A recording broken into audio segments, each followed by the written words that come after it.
നമ്മൾ കുറച്ച് തക്കാളി അച്ചാർ ഉണ്ടാക്കിയാലോ? ഇന്ന് നമ്മൾ തക്കാളി അച്ചാർ ഉണ്ടാക്കാൻ വേണ്ടിയിട്ട് 1 കിലോ തക്കാളി എടുത്തിട്ടുണ്ട്. ഒരു തക്കാളിയുടെ വലുപ്പത്തിൽ കുറച്ച് പിഴിപുളി എടുത്തിട്ടുണ്ട്. ഇത് രണ്ടും കൂടെ നമ്മൾ അടപ്പുള്ള ഒരു പാത്രത്തിൽ ഒരു 10 മിനിറ്റോളം നമ്മൾ വേവിക്കാൻ വെക്കുക. 10 മിനിറ്റ് കഴിഞ്ഞിട്ടുണ്ട്. അത്യാവശ്യം നന്നായിട്ട് വെന്തിട്ടുണ്ട്. നമ്മൾ അടപ്പെടുത്തതിന് ശേഷം പിന്നീട് അടയ്ക്കാൻ പാടില്ല. ഈ ഈ ഇരിക്കുന്ന നമ്മൾ കാണുന്ന വെള്ളം ഉണ്ടല്ലോ, ആ വെള്ളം ഫുള്ള് വറ്റിക്കണം. വറ്റിച്ച് ഒരു തുള്ളി വെള്ളം പോലും ഇല്ലാണ്ട് വെറും ടൊമാറ്റോയും പുളിയുടെയും മാത്രം നമ്മൾ വെള്ളം ഇല്ലാണ്ട് വറ്റിച്ചെടുക്കണം. വെള്ളം കാണാൻ പാടില്ല. വെള്ളം ഉണ്ടെങ്കിൽ നമുക്കത് ലാസ്റ്റ് ചെയ്യില്ല. അതിനുശേഷം ഇപ്പം നന്നായിട്ട് ആറിയതിനു ശേഷം നമ്മൾ വെള്ളം എല്ലാം വറ്റി അതിനുശേഷം നമ്മളിത് തണുക്കാനായിട്ട് വെക്കുക. ആ സമയത്തിന് നമ്മൾ ഒരു ബൗളിൽ ഒരു 100 ഗ്രാം കാശ്മീരി ചില്ലി പൗഡർ എടുത്തിട്ടുണ്ട്. 1 കിലോ ടൊമാറ്റോയ്ക്ക് നമ്മൾ 1 കിലോ കാശ്മീരി പൗഡറാണ് എടുത്തിരിക്കുന്നത്. നമ്മളൊരു മിക്സിയുടെ ജാറിലേക്ക് ഒരു ബൗളിൽ ചില്ലി പൗഡർ ആഡ് ചെയ്യുക.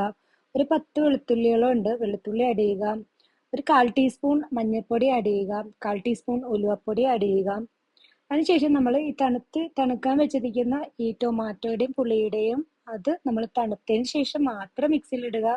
ഇല്ല വെച്ചാൽ എന്താന്ന് വെച്ചാൽ ഇത് ചൂടുണ്ടെങ്കിൽ നമ്മൾ ഗ്രൈൻഡ് ചെയ്യുന്ന ടൈമിൽ നമ്മുടെ ഫേസിലേക്ക് അത് തെറിക്കാൻ ചാൻസ് ഉണ്ട്. സോ നന്നായിട്ട് തണുത്തതിന് ശേഷം മാത്രം ആഡ് ചെയ്യുക. ആവശ്യത്തിന് ഉപ്പ് ഇടുക, ഒന്ന് ഗ്രൈൻഡ് ചെയ്ത് ഒരു 30 സെക്കൻഡോളം ഗ്രൈൻഡ് ചെയ്യുക, മാറ്റി വയ്ക്കുക. സെയിം പാത്രത്തിൽ തന്നെ നമ്മൾ തക്കാളി വേവിച്ച സെയിം പാത്രത്തിൽ തന്നെ ഞാൻ എണ്ണ ഒഴിച്ചിട്ട് 1 സ്പൂണോളം കടുക് ആഡ് ചെയ്യുന്നുണ്ട്. കടുക് പൊട്ടിയതിന് ശേഷം ഞാൻ ഒരു 10 വെളുത്തുള്ളിയോളം അതിലേക്ക് ആഡ് ചെയ്യുന്നുണ്ട്. അത് ജസ്റ്റ് ഒരു ഹാഫ് ഫ്രൈ ആയതിനു ശേഷം അതിലേക്ക് ഒരു 1/4 ടീസ്പൂൺ ജീരകം ആഡ് ചെയ്യുന്നുണ്ട്. നല്ല ജീരകമാണേ. അതിലേക്ക് നമ്മളൊരു 10 വറ്റൽമുളക് ആഡ് ചെയ്യുന്നുണ്ട്. ഞാൻ റൗണ്ടിൽ വറ്റൽമുളകാണ് എടുത്തിരിക്കുന്നത്. അതൊരു ഫ്രൈ ആയതിനു ശേഷം നമ്മൾ അരച്ചു വെച്ചിരിക്കുന്ന ടൊമാറ്റോയുടെ ഗ്രേവി നമ്മൾ ഇതിലേക്ക് ഇട്ട് ഇതിനെ ഫുൾ നന്നായിട്ടൊന്ന് ഫ്രൈ ചെയ്തെടുക്കുക. അത് ഒരു 10 മിനിറ്റോളം നമ്മൾ ഫ്രൈ ചെയ്ത് ഇതിലുണ്ടായിരുന്ന ജലാംശം ഫുള്ള് നമ്മൾ എടുത്തിട്ട് നന്നായിട്ട് ഫ്രൈ ചെയ്തെടുക്കുക. എന്താന്ന് വെച്ചാൽ വെള്ളം ഇരുന്നിട്ടുണ്ടെങ്കിൽ നമുക്ക് ലാസ്റ്റ് ചെയ്യാൻ പാടാണ്, ലാസ്റ്റ് ചെയ്യില്ല. അത്യാവശ്യം നമുക്ക് നല്ല ടേസ്റ്റും കിട്ടും. ഒരു 10 മിനിറ്റോളം ഈ ഗ്രേവിയുടെ ആ ഒരു പച്ചമണം ഉണ്ടല്ലോ അത് മാറി അത് വേറൊരു കളറാവും. ഇപ്പം തന്നെ കണ്ടിട്ടില്ല, ഒരു ചേഞ്ചസ് വന്നില്ല, ഒരു ബ്രൗൺ കളർ വന്നിട്ടുണ്ടല്ലോ.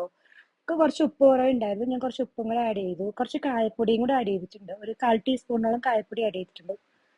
അതിനുശേഷം വീണ്ടും നമ്മൾ ഫ്രൈ ചെയ്യുക. തവിയിൽ നിന്ന് വിട്ട് വരുന്ന പാത്രത്തിൽ തവിയിൽ നിന്നും വിട്ട് വരുന്ന പരുവത്തിൽ നമ്മൾ ഇതിനെ തണുത്ത് മാറ്റി വെക്കുക. തണുത്തതിന് ശേഷം നമ്മൾ ചില്ലുള്ള ഒരു ഭരണിയിലേക്ക് ആഡ് ചെയ്യുക. നമുക്കൊരു 6 മാസം വരെ ഇത് കേടുകൂടാതെ യൂസ് ചെയ്യാൻ പറ്റും. നിങ്ങൾ ടേസ്റ്റ് ചെയ്ത് നോക്കൂ.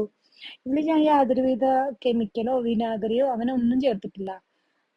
കഴിച്ച് നോക്കിയിട്ട് ടേസ്റ്റ് നോക്കൂ, എന്നിട്ട് കമന്റ് പറയും. സൂപ്പർ ടേസ്റ്റ് ആണ് കേട്ടോ. നമുക്കിത് ചോറിന്റെ കൂടെ കഴിക്കാം. ചപ്പാത്തി ഒക്കെ ഉണ്ടാക്കുമ്പോൾ അതിന്റെ കൂടെ കഴിക്കാൻ പറ്റും. കഴിച്ചു നോക്കിയിട്ട് അഭിപ്രായം പറയൂ. Thank you.